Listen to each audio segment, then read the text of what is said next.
Hello and welcome to my channel. Look, I have a book in the background.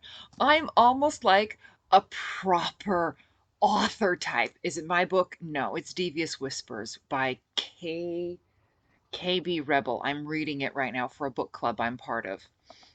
But that's beside the point. The point is, it's another chapter of my book, The Rebels, as read by me because I can't afford audiobooks and wholly unedited for two reasons. One, I suck at editing. And two, the friend that I actually created this channel and started reading this book for thinks it's hilarious when I make mistakes. As a matter of fact, the fact that I'm repeating this right now is probably making her laugh her ass off. We are on chapter 42, so I'm so happy you're here. If you're brand spanking new, however, like I said, we're on chapter 42. We have this much of the book left. You might want to dodge back to the beginning and start from the prologue, which I will have a link to that first one down below. Otherwise, if you want to start in the middle, let's get going with The Rebels, chapter 42. It's absolutely disgraceful the way builders separate homes with nothing more than two thin sheets of drywall and some insulation, I said gleefully as I helped the last woman through the hole in the wall, then sent her downstairs. Bless our greedy builders, Phoenix agreed, crawling through last. Good riddance to that shithole! We joined the rest of the team downstairs. The entryway was crowded with 24 women in varying stages of undress, but the one we wanted, Olivia, was not here. Phoenix surveyed the disheveled women, frowning. There must be more women in the other houses. Some of the favorites have their own rooms in the second and third buildings, the black-haired woman volunteered. She'd stepped forward as the spokeswoman, and now I dealt with just her. What about new girls? Phoenix edged closer. Have you seen a woman about this high? She held a hand up a couple inches above her own head. Dark brown eyes, light brown hair, maybe 30? The woman shook her head. No, give me a minute. She left us to circulate through the crowd. At least we'll have a chance to get more shoes and pants, I said, trying to figure out how we'd get all the women to the bus. Might have to steal a car. The woman returned.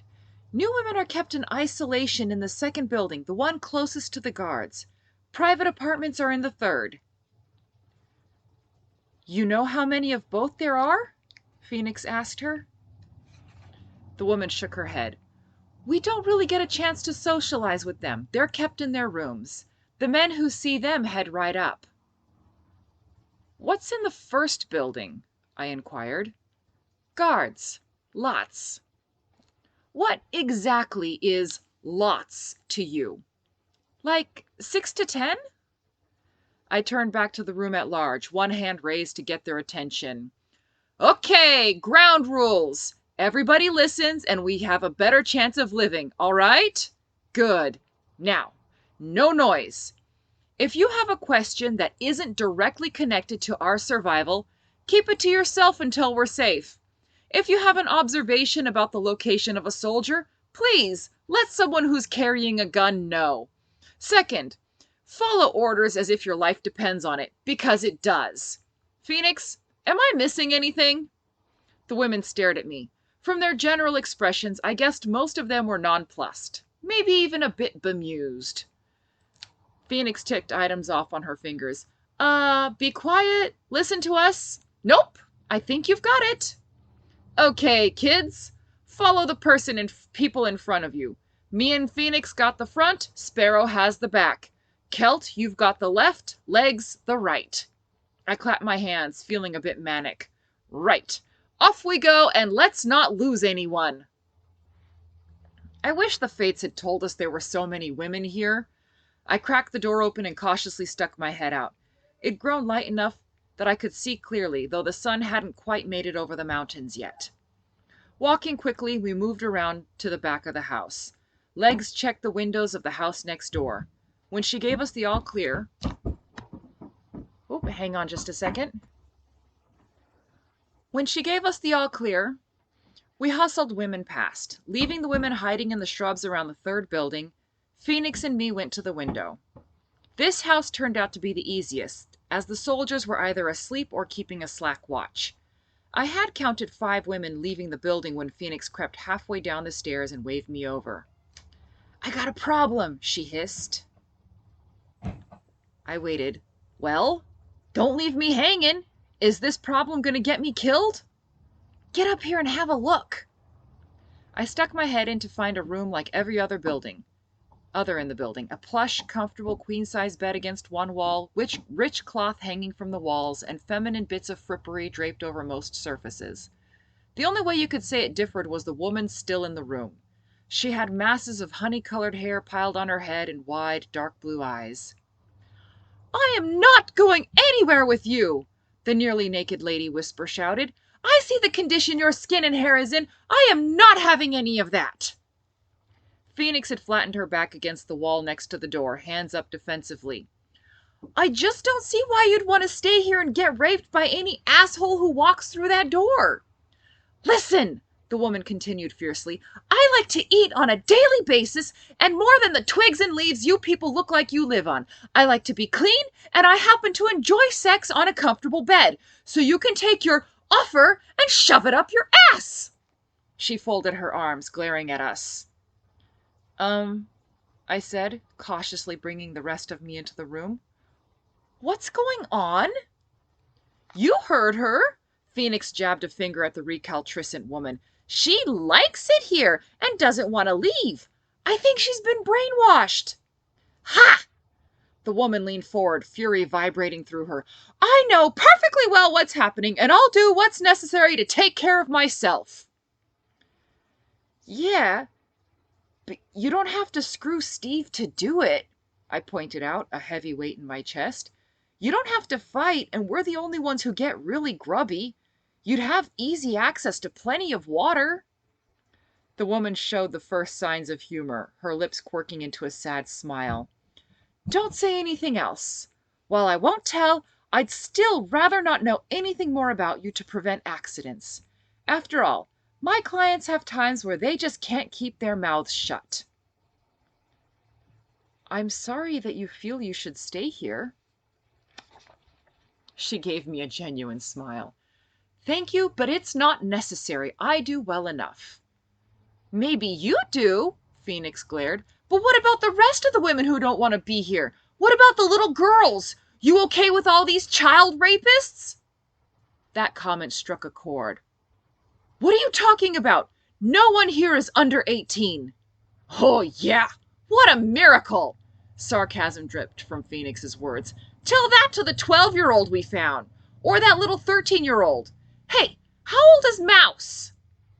13, I replied, watching the woman closely, gauging her reaction. "But she says her birthday was sometime this spring, well after we got her out. And she's small enough the pimp thought she was 10. The woman's eyes blazed and her manicured nails curved into claws. "They told me! They reassured me!" She choked, tears of rage in her eyes. "What do you want? What do you need? I told them I wouldn't put up with children being hurt. They promised me."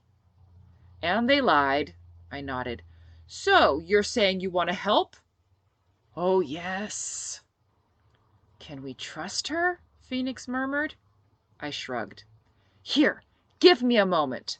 The woman went to her little desk and pulled out a pad of paper and a pen and sat down, scribbling busily. "Ambrose Sutter is the leader of the American Corps." My eyes widened and I bit my tongue. This woman knows Doc's husband? A mean son of a bitch, a fascist and a bully. He hides it well, but he hates women. His wife even left him somehow. He won't go into details, but one of my other clients said she up and disappeared. He lives at the university by the Capitol building. I concentrated on not choking, rocking back on my heels. Shit! Didn't know Dorothy was quartered there too, and Sirius should be near that damn building. Anxiety built up, spurred by her comments. This was all taking too long. We still had 2 houses and needed to get everyone the hell out of Dodge. The woman stood up, holding out several sheets of paper torn from the notebook. "Here's everything I know about the occupation. Hopefully you've heard it from other sources to corroborate."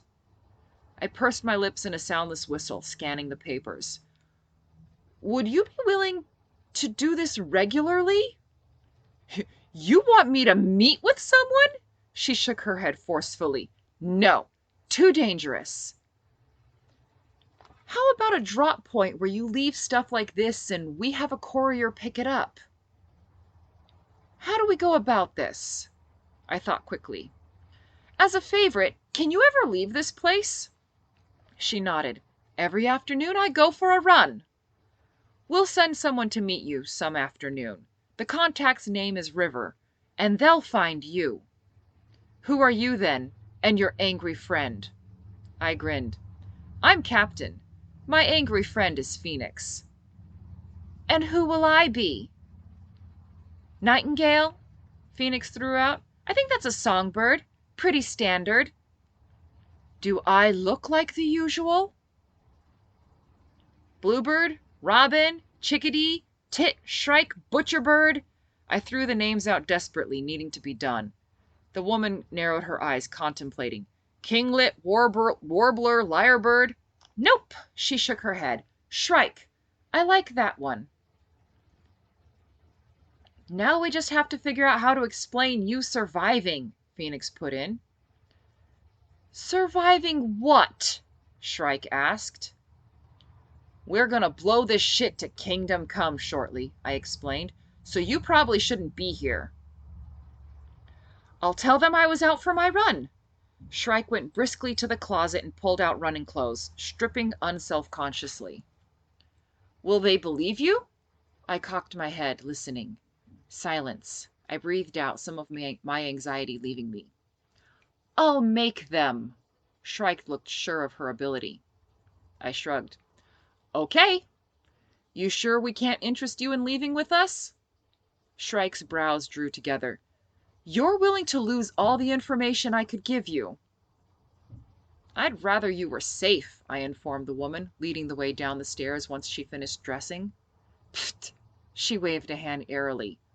Whatever, Phoenix snapped. We've got other people who need our help, and we still have soldiers to finish. Fuck me. Shrike looked at us, her blue eyes wide. You're going next door? Oh, eventually. Everything in its time. I smiled tightly. Oh, and better not come back here until you hear a boom and see a big cloud of smoke, okay? We found an unlocked window on the ground floor of the second building, and I boosted Phoenix through. Then I overturned an abandoned bucket and used that to get into the room. I let Phoenix lead, and we only encountered one guard on the ground floor. I closed my eyes, gingerly rubbing my legs while she dealt with him. We climbed the stairs cautiously, but the entire upstairs was empty. There were signs that it saw frequent use and a bad, permeating smell of sex and fear, but no Olivia. I tilted my head towards the wall. Did we want to go through upstairs? Phoenix nodded. It only took a moment to find a hollow point, and even less to cut through the drywall. I pulled my sleeves over my hands to protect them from the damn insulation. Nasty stuff. Just like the house we'd just left, the upstairs rooms were unlocked and empty. I bit my lip, heart starting to pound and sweat prickling on the back of my neck at the onset of panic. Where was Olivia? She should be here, and we needed to get moving. Phoenix paced next to me, rubbing her hands on her legs and muttering to her indistinctly. My eyes widened at a sudden realization. The closets! We need to check the closets! What? The women are kept isolated and in the dark. There's too many windows, no curtains, and it's all soft beds. I pointed back to the rooms. The closets are perfect, though. I don't recall anything unusual about the one we saw. Downstairs, then. Phoenix firmed her jaw, taking the lead. On our way down the stairs, we heard movement. We peeked and saw a soldier walking toward the stairs, concentrating on something in his hand. Phoenix took a deep breath, then leaped, one hand on the railing, the other holding a knife, lightly over the banister, dropping like a 130-pound rock on the unsuspecting man's head. She stood victoriously over the man, waiting for me to join her at the bottom. Sure enough, the closet here had a padlock on the door. Phoenix prepared to break the door down, but I stopped her, pointing silently to the hinges on the outside. Oh. I walked back to the downed man. kneeling slowly next to him to rifle his pockets for keys. I'd never spent much time next to the body of a soldier, and it hurt to see how young he was. We killed and moved on to survive. That had been the way for months now, but the man looked my age, mid-20s. My questing fingers found a metal ring in his pocket, and I pulled it out to the jangle of keys. Catch! I tossed the keys to Phoenix and went back to the man. The item in his hand caught my eye, and I pulled it out for a better look. Oh, fuck. I sat down hard. What? Snapped Phoenix, already on the third key. I held up the item, a photo of the soldier with a woman and a little girl. Phoenix swallowed. We always knew it, she said hoarsely, as much to convince herself. Yeah, it's just rough to have it thrown in your face, you know? She shook her head like she was shaking off water or waking from a dream. We don't have time for this. It's getting later all the time. It's already full light. I swallowed and gave her a sickly smile. Nag, nag, nag. Get the door open, woman. The last key on the ring worked. Finally. Opening the door revealed the pale, dirty face of Kitten's lost daughter, squinting in the sudden light. She huddled against the back wall, using it to brace herself as she kicked out. Olivia! Phoenix exclaimed, jumping back. It's me, Alex! Alex? Olivia croaked, peering out. When she realized it really was her cousin, she collapsed in Phoenix's arms, sobbing. I gave them a moment, but no more. We simply didn't have the time. I'm sorry, I interrupted, but we really have to go. She's Phoenix now, by the way. While I led them briskly to the heavily locked and fortified back door, Phoenix hurriedly explained the basics of our survival to the bewildered Olivia. By the time I got the door open, Olivia had begun to fill us in. That Steve never touched her was the first piece of information she gave us, repeating it over and over like a mantra. She had no idea how long she'd been locked up, but each time a soldier opened the door, she did her best to kick the man's balls into his throat. She told us that last as we reached the rest of the women, and the odd looks given to her far outweighed anything the rescued women showed us. I smiled grimly. We've still got one more house and... Legs? Legs waved from the side, a fresh bruise showing on the side of her face. Sorry, we ended up having to take care of the 2 soldiers in the other half of House 4 anyway. I nodded. Okay, good. Whoever did it all right? Taking a man's life was never easy, particularly the first time or 20. We just shoved it into a box after a while. I'm fine, the Celt said stoutly. We should get moving. Right, last house and all. Wish us luck, Phoenix nodded, turning quickly away from her cousin. Wait! The raven-haired spokeswoman stopped me before I could leave. What do we do if you don't come back? I grinned. Run. That way. I pointed south. Nah, Phoenix disagreed, still facing the last house. Somebody always comes back. We're like the cockroach that survived a nuclear bomb. Besides, this one's staying with you. I gestured to Legs. Got that, Raven? The newly named woman nodded numbly, eyes huge. Good. Sparrow, you got everything you need for the house? For the houses? The older woman looked up from her pack. I have enough.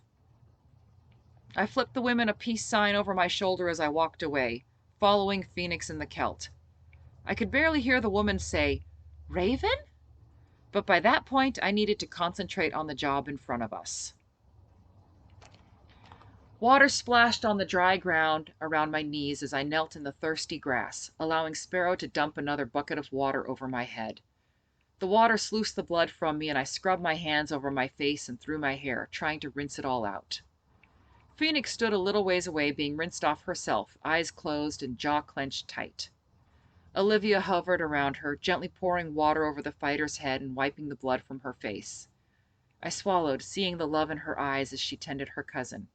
It was worth it. Everything we went through, if it meant women like Olivia didn't have the light erased from their eyes and hearts. I tipped my head back for the final bucket, closing my eyes. When I opened them, the new rescues still gave us a wide berth, watching with a mix of horror and satisfaction. I felt fairly confident in who would join the fighters and who would prefer to stay at the lair. As I climbed to my feet, the women nearest me edged back, and the pang in my chest surprised me. For a moment, I wished I could go home. My home, to find Papa and the kids all there. I sighed, scrubbing my hands over my face one last time to remove the tears. I had no time for emotions right now. Curse yesterday for making me sentimental. Shrike strolled up, ignoring the women who glared at her.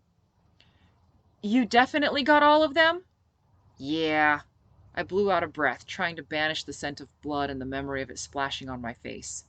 Phoenix shook her head, spraying water from her short hair. Good, Shrike said. You even gave them a better than even chance, only 3 of you going in. More than they ever gave anybody else. She folded her arms, one hip cocked out. I gathered up my hair up, wringing it out. We need to get moving, and so do you. I'm gone. Tell River I usually run around Burger Lake there. She gestured to the west of us. If I'm not there, I'm at Hillview Park over there. She pointed south. I nodded again, and without another word, she turned and jogged off to the lake. You sure we can trust her? The Celt murmured. I shrugged. Damned if I know. But she won't know when River shows up, so setting up an ambush would be a bit difficult. Besides, we saw her face when she found out Steve takes kids. I think she's solid, and River won't take any chances. Mm-hmm, Phoenix nodded. Plus, you should have seen her when Captain said she'd prefer Shrike safe than useful. She's good. I ran to the right of the group, needing to draw off the soldiers legs had spotted ahead before they saw us. The sun showed mid-afternoon, and while it wasn't the heat of summer, it was a damn sight warmer than anything else this year. I ran across the road, but the buggers didn't even see me. I had to run over it twice more before I caught their attention. Then they took off after me like dogs after a rabbit. Once they caught my scent, Steve stayed in pursuit, and I took them on a merry chase, running until my breath came short. A chest-high, off-white picket fence blocked the path I wanted. Timing my strides, I went over it in a sweet forward roll, popping back to my feet without missing a beat. As I hurdled the remains of a swing set, a piece of cloth slithered down my chest and back, and pressures changed oddly. Everything around my chest felt freer than usual, and my breasts bounced entirely too much as I ran. I dived under a hedge, scrambling the rest of the way through and taking off to the left. Then I booked it through the broken picture window of an abandoned store. Not so abandoned after all. I raced past a small group of people, their pale, scared faces barely more than a blur as I hurdled the coffee table in their midst and wondered, incongruously, how large-breasted women managed to do anything. Another left, jump the chain link fence as high as I can, swing the legs over, and as quickly as that, I saw Steve's backs in front of me. Turning back to the south, I slowed to a jog, my abused lungs struggling to bring in air. I caught up to Phoenix, who returned with her rifle leading, relaxing only when she saw it was me. It's pretty quiet now, she gestured down the road. That's nice. I bent over, hands on my knees, breathing heavily. Why the fuck was I the one who was the damn decoy again? Because you can't shoot for shit, and the others would never find us again. Oh, right. Fuck you. Asshole. Jerk. Where are the others at anyway? Phoenix led me around a corner, ducking quickly between 2 buildings. Behind a high fence, the women sat resting while the fighters stood guard. Can you check something for me? I asked Phoenix, pulling up the back of my shirt. Are you hurt? Anxiety and fear spiked her voice, making it sharp. What? No, it's just... I twisted my shirt, pulling my shirt up higher to reveal my bra. Can it be saved? Phoenix smothered a relieved laugh. Nothing a needle, thread, and a whole new bra can't fix. Damn it! I've had this bra longer than anything else I'm wearing. I sat down and kept going until I was lying on my back, looking up at the sky. I'm tired. How long have we been awake? Less than 24 hours. Phoenix made herself comfortable next to me, patting my shoulder companionably. You'll be fine. We have a bit of time. We don't have time. I struggled up. We gotta coach the women on where to go and how to get there. Then you and me gotta go make some noise. Then we have time, Phoenix said firmly. The morning at least, and everyone needs a nap. Rest. Sparrow has first watch. Well, thank you so much for joining me for chapter 42 of The Rebels. We're nearing the end now. It's about to get even more exciting. So if you haven't caught up yet, I highly suggest you do so, starting with the prologue. In the meantime, I will see you next week.